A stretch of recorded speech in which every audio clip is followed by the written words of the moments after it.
first topic and the biggest topic I want to get into on today's show is the latest on Amari Cooper and his contract holdout after he skipped all 3 days of mandatory minicamp. So, before we share this quote, let me preface with we got a report, a rumor, if you will, from Brad Stainbrook over at the Orange and Brown Report, and this is what he is hearing. Now, you can form your own opinion as to how much weight you want to put into it. I trust Brad. I think he's a very well-tapped insider with the Cleveland Browns. So if he puts something out there with his name by it, I'm going to read it and give him the benefit of the doubt. So here's what Brad Stainbrook recently wrote on Amari Cooper. The negotiations are ongoing, but money is not the main issue. The Browns are willing to give Cooper an increased salary for this season. The sticking point is the length of the deal. The Browns have yet to offer Pro Bowl wide receiver Amari Cooper a contract extension longer than 1 year, a league source tells the OBR.com.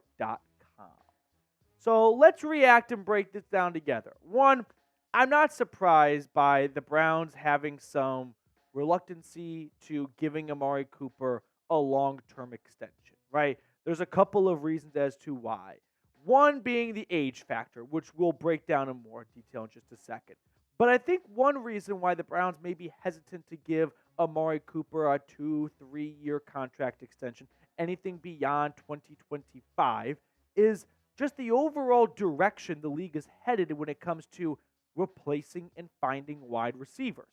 The last 5 NFL drafts have produced 28 wide receivers in round 1. The previous 5 NFL drafts produced 17. So you are seeing a change in the overall importance and weight teams are putting in wide receivers. And if the Browns feel like, listen, we can get Amari Cooper, we can get 1,100 yards and 6 touchdowns from him, but it's going to cost us $21 million, or we can go draft a rookie wide receiver in round 1 and maybe not get the exact same production, but get it for 1/20th of the cost, a lot of teams will go with the cheaper option. So I could see that being one contributing factor to why the Browns are not rushing to give Amari Cooper a long-term deal, because they are back in round 1 next year and may decide, let's just get another wide receiver there. Another reason why I could see the Browns being hung up on the length of the deal is they just extended Jerry Jeudy, and they put some long-term stake into him. 3-year, $52.5 million contract extension. So I don't think that actual cash is an issue for the Browns. If they wanted to pay Jeudy and Cooper, they could do it. They have the means to get it done. The question is, do they want to lock down 2 wide receivers long term and have a good chunk of their salary cap devoted to the wide receiver room for the next 2 or 3 seasons? Now, in my mind, there is no question about Amari Cooper's talent level, right? That should not be a question we have to answer. Is Amari Cooper worthy of an extension? Yeah, the guy's been freaking awesome the last 2 years. Back-to-back 1,100-plus yard seasons, 14 touchdowns over those 2 years combined, and he's had 6 different starting quarterbacks? Amari Cooper has been through the ringer a little bit offensively, and he is still a very productive player. Now, I did see this comment, and I hate to pick on Jay Dubel from the Resistance or from the dark side here, but Amari Cooper have nowhere near the numbers he had with Joe Flacco. Watson's a bum. Broken English, but I think what Jay is trying to say here is Amari Cooper was awesome with Joe Flacco, but he wasn't great with Deshaun Watson. So why would you extend him when Deshaun Watson is going to be his quarterback over the next couple of years? Factually, that's just not true. Look at Amari Cooper's stats with Deshaun Watson as his quarterback since coming over to Cleveland versus without Deshaun Watson as his quarterback. Are they slightly below with Watson? Sure. Targets are down by 1.6 a game. Receptions per game are nearly identical. He has more yards per game with Deshaun Watson than without Deshaun Watson. His touchdowns sure are down, but he also has 10 fewer games with Watson than without Deshaun Watson. So I'm not going to feed into this idea of Amari Cooper does not play well with Deshaun Watson. No, just not true. And he'd have another touchdown if the referee did not blow the whistle in that Titans game on the sideline. But regardless, don't believe the idea of Amari Cooper is not good with Deshaun Watson. Plus, if you are going to get the most out of Deshaun Watson, which that is goal number one, having an all-pro, like Pro Bowl caliber guy like Amari Cooper is going to be a huge helping element in that pursuit. So with that being said, I do want to take a slight deviation here because I was doing some research on this video and I came across kind of a sad-ish stat that I think could be some good trivia for those of you that love playing trivia like myself. There are 4 unique wide receivers that have had 1,000-plus yard season and over the age of 27. And I know that's kind of specific and unique, but the point being here is the Browns do not have a history of good older wide receivers. They've never had a wide receiver go over 1,000 yards over the age of 30. If Amari Cooper does that this year, because he just turned 30 years old on the 17th, he will be the first wide receiver in team history to do so. So with that being said, who in 2016 had over 1,000 yards and over the age of 27 with 1,007 yards? Let me know in the comment section if you can figure out who this 1,000-yard man was in 2016. Now, when it comes to father time slowing down Amari Cooper, I'm not denying that that happens to players as they get older, but let's just not pretend like it can't be done. There were 4 guys last year who had well over 1,000 yards for the most part, and were 31 years plus. And Amari Cooper is just turning 30, but of course we're talking about an extension, which means he would play into his 31 or 31 years of age and 32 years of age potentially.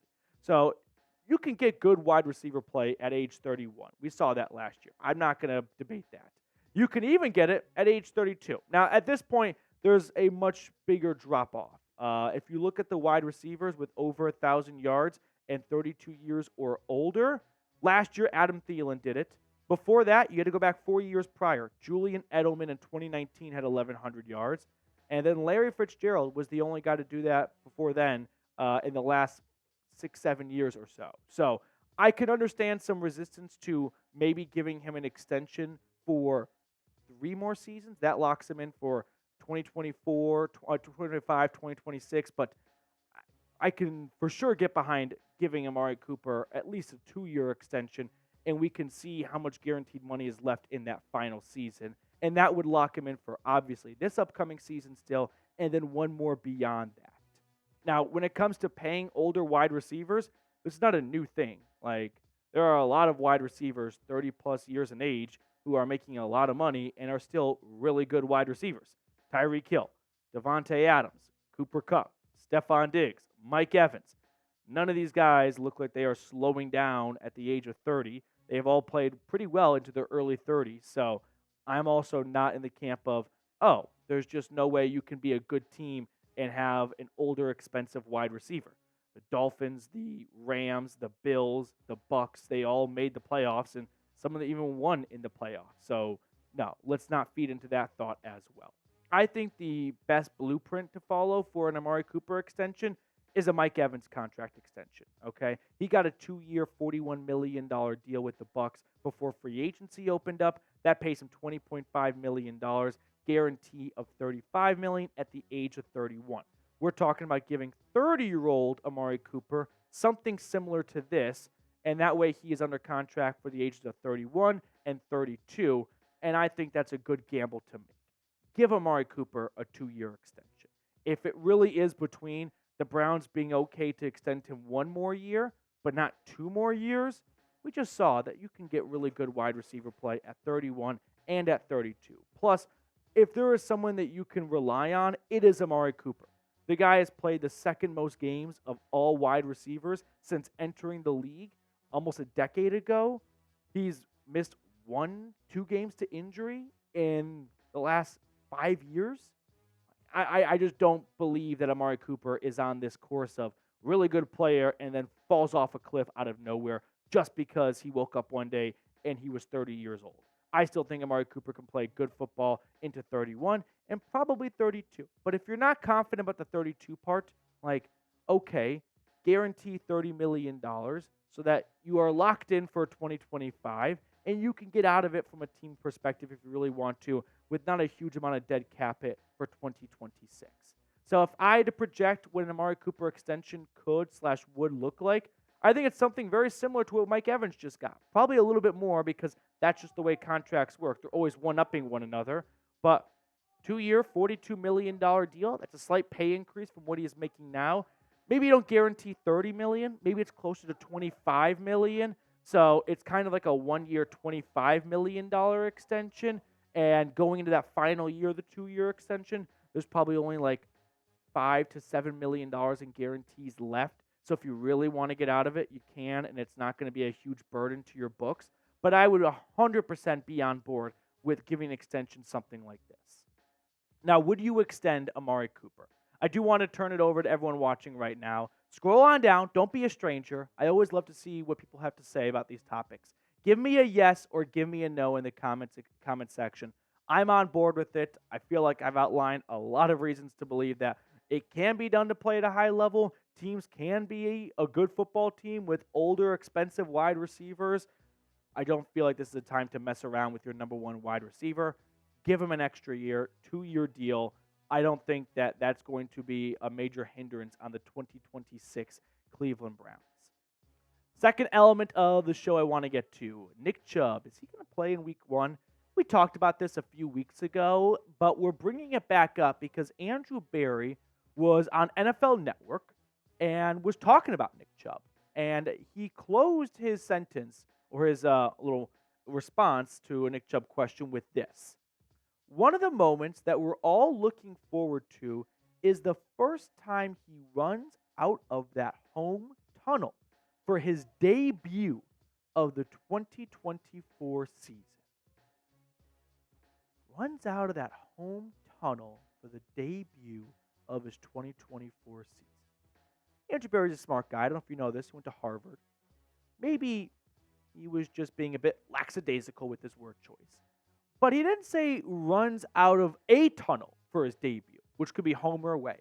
He said home tunnel, and not for his home debut, but for his 2024 debut. Again, maybe I'm reading into this too much.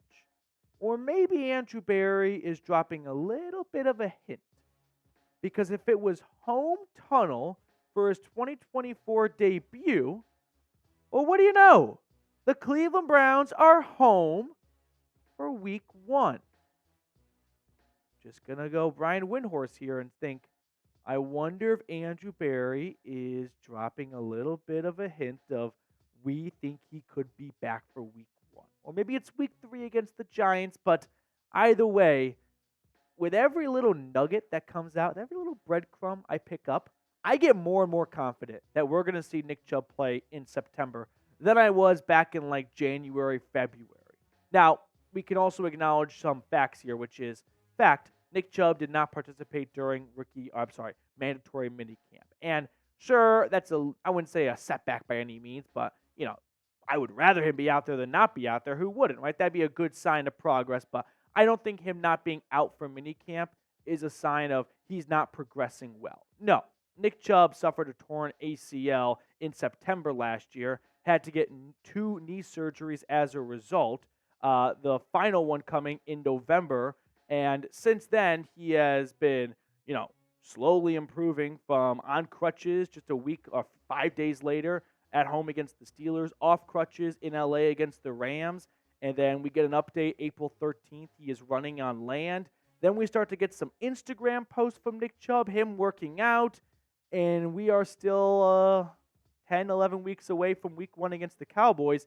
And, man, just nuggets, but when you start to put them all together, does anyone else feel like, ooh, a little tingle down below the belt makes me feel like we could see Nick Chubb, be full Chubb for week 1.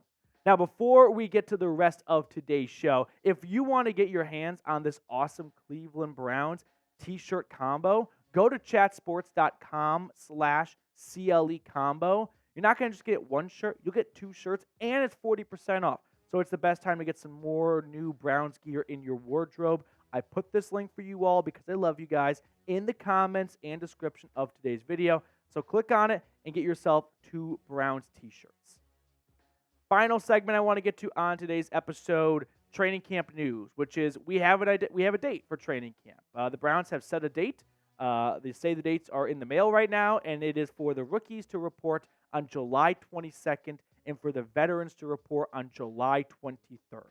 Now, Kevin Stefanski announced a while ago that the team plans to start training camp at the Greenbrier Resort in West Virginia.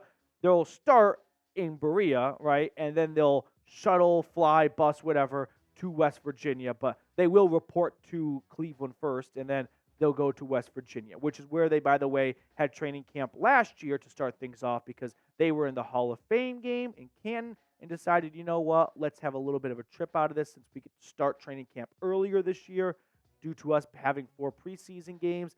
And I guess it went well enough. I wasn't there in person, so I can't speak to it, but by a lot of reports, it seemed to go very well. So the Browns are taking training camp on the road to open things up this year and kind of getting away from some of maybe the distractions that can follow when the whole squad gets back together and you're in a city like Cleveland versus you're in the mountains of West Virginia.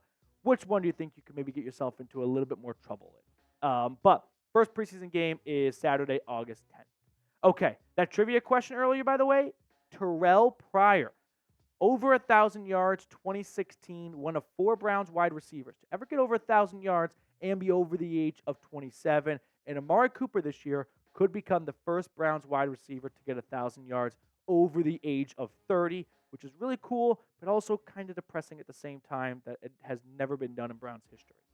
Some shout-outs, by the way. We have to give a lot of shout-outs because we put out a video earlier that had everyone comment CLE as many times as possible. So shout-out to Austin Burlingham, Joshua Miller, Dakota, Night Fright, Brent Payne, Kimberly Hurst, Dylan Sutcliffe, Mason's Mix. I think DeBrose was also commenting a bunch. So shout out to you, DeBrose. Shout out to everyone who's in the comment section for every video of ours. It really does help push our YouTube algorithm along and get more eyeballs on the channel. Okay, let's wrap up the show by bringing on producer Trace. Trace, which card do you want to go with, amigo? I'm feeling lucky. 7 of clubs. 7 of clubs? 7 of clubs. I'm going to go with the 4 of diamonds. No, we're idiots. Jack of clubs. Jack of clubs. All right.